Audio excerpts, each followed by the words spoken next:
Goodbye, Lassen. Hello, Shasta. Flipping around kind of throws things off a bit. It kind of, you know, you see things like, I was really looking forward to seeing Shasta, and there it is, and I'm excited to see it. But at the same time, I know I'm not done with California when I get done with California, so it's just a little weird. Our mileage is off, how far we've gone and all of that, but that's just this year on the PCT. And everybody I talk to that I see up here has done the same thing I've done, where they've gone partway into the Sierras, decided it's not for them, and flipped up. It's just what it is.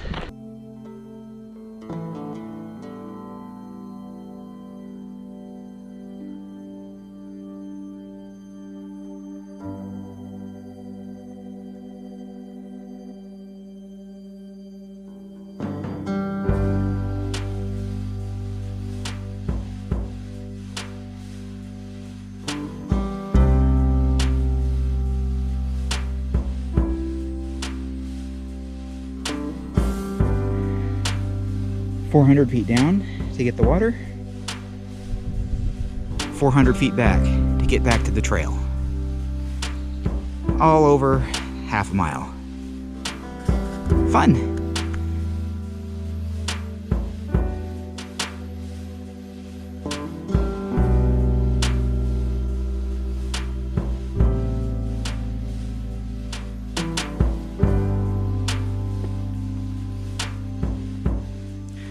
It's not a bear. Hi.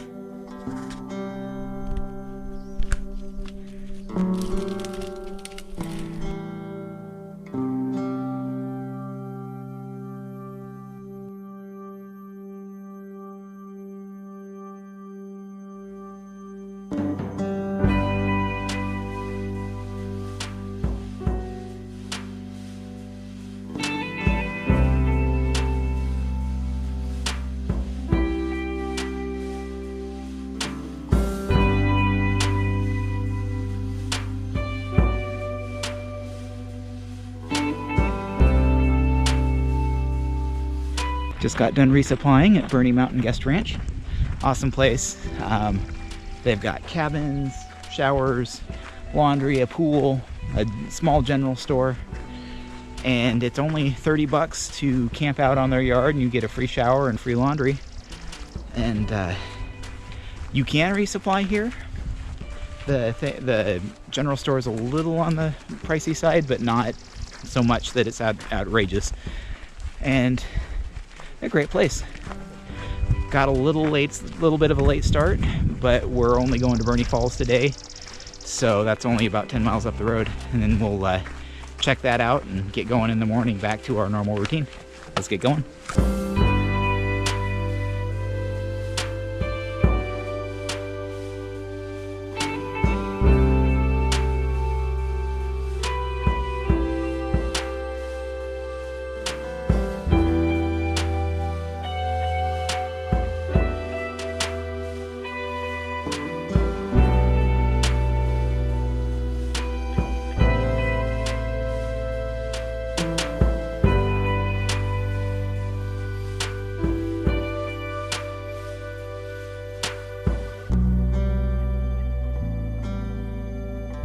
Check it out. We're camping near a cemetery. Yay! Oh, and mountain lions. So when we're camping, the mountain lions will get us and they'll just put us in the cemetery.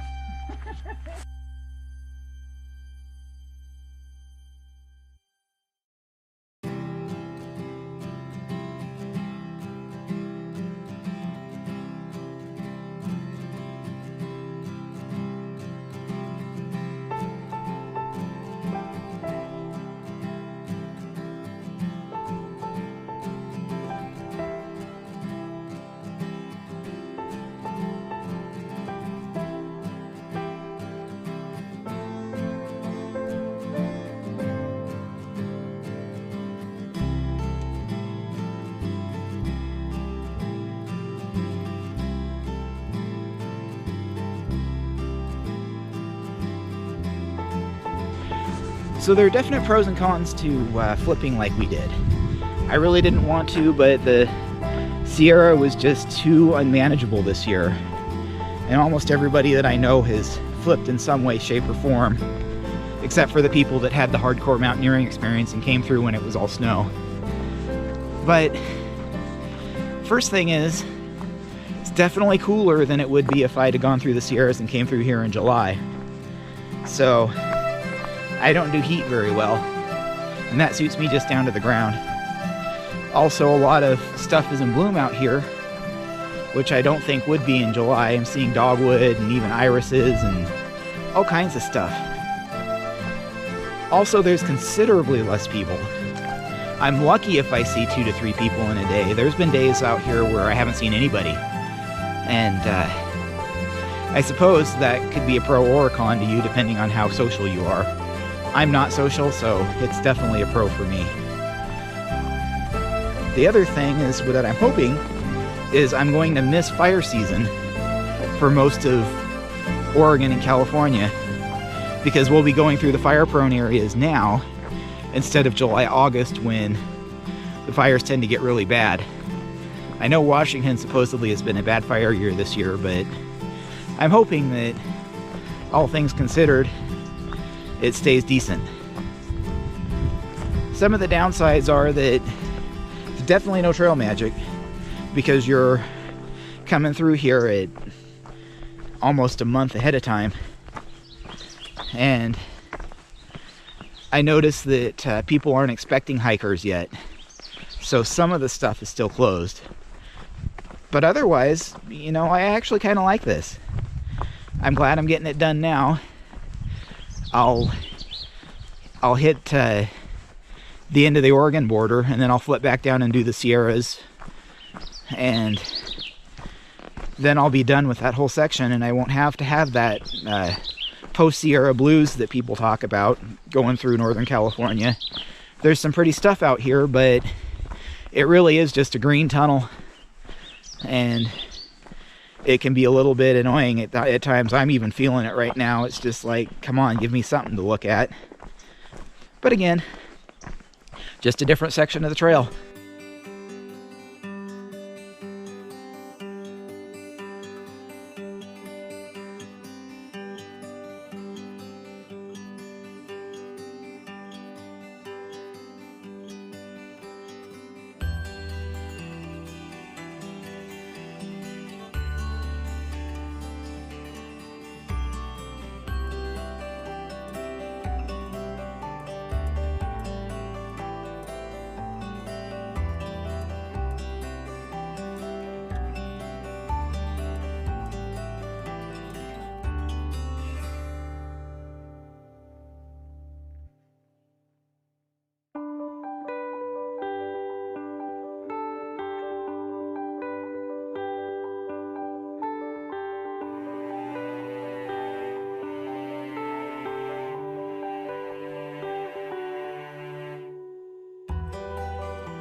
So this has been mildly terrifying. It probably doesn't show the angle quite so steep, but we have been traversing along this for probably a good half-mile now. This is that Type 2 fun everybody keeps talking about.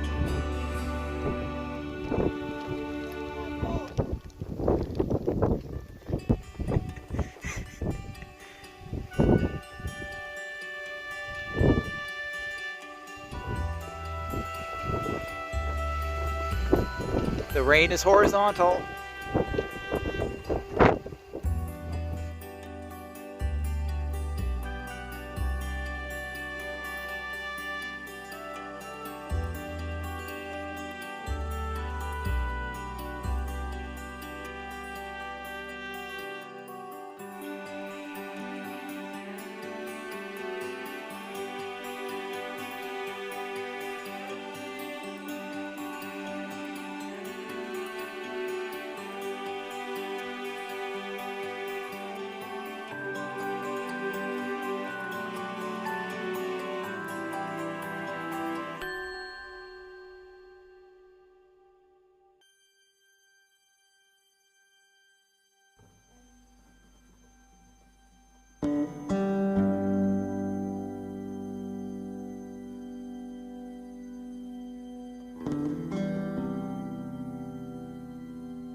So it sounds like one of our Tramley members is actually getting back on trail.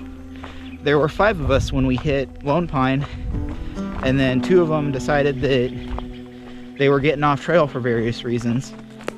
But now one of them, Socks, has decided she's going to meet back up with us in Costella. So that's going to be fun. I'm actually looking forward to that. We've actually been bumping into people that we haven't seen on the trail since even as early as like Mike's place, which is really cool. They're all flipping in every which way. Some of them are coming around and going south from Oregon, and then some of the people we know are going all the way up to the northern border, and they're going to just come back down and finish on Whitney. We're still a little unsure of what we're going to do. I'd like to end in Canada, but at the same time it's just going to depend on the weather and how soon we get there. I know that the Sierras stay open a little later, so it may well be that we go on up there and then flip back around and finish on the Sierras. Suppose Mount Whitney's not a horrible way to end your trip, but I have to say this isn't definitely the PCT trip that I was expecting.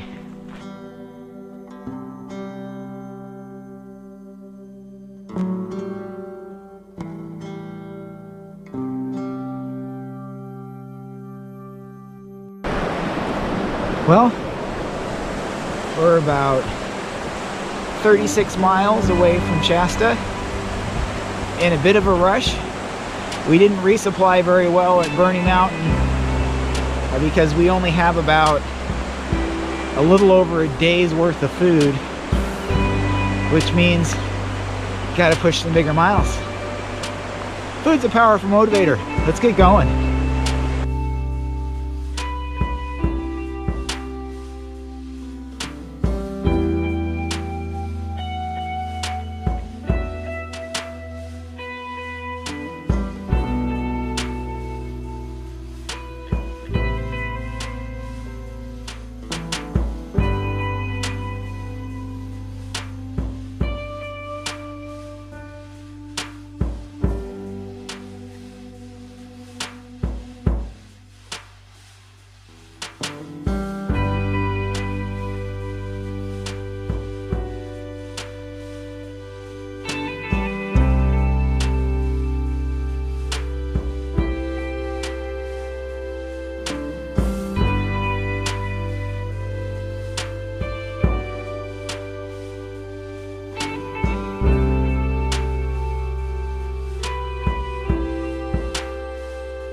We have hit the portion of the trail that is the road walk to I-5. We're going to be on our way to Mount Shasta for food, because food is very important.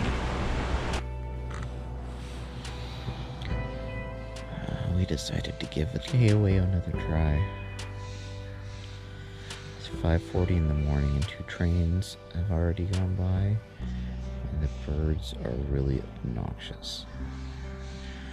But this was the only place in Shasta that had room last night, so it's where we stayed.